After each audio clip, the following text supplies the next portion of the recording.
પહેલા તો બધાને જય બાબા રે. એક રિક્વેસ્ટ છે, એક રજૂઆત છે અને મારા વિચાર છે. આ એક સલાહ નથી. તો કહેવા માંગુ છું કે ગેનીબેન એમ કહે છે કે ડીજે બિલકુલ વગાડવાનું નથી. અલ્પેજી સાહેબનું કહેવું એવું છે કે ઘરે ડીજે વગાડો.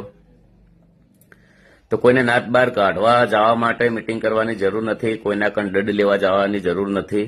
તમે બધા ભેળા થો, કોઈ બી સારા નિર્ણય લો વ્યવસ્થિત રીતે, તો બંધારણનું પાલન પણ ખૂબ આગળ જાય અને આવું બધું ના થાય.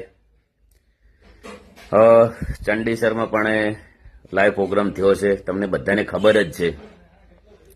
તો એ ટાઈપનું એક સારું આયોજન કરો તો બંધારણનું ખૂબ પાલન થાય.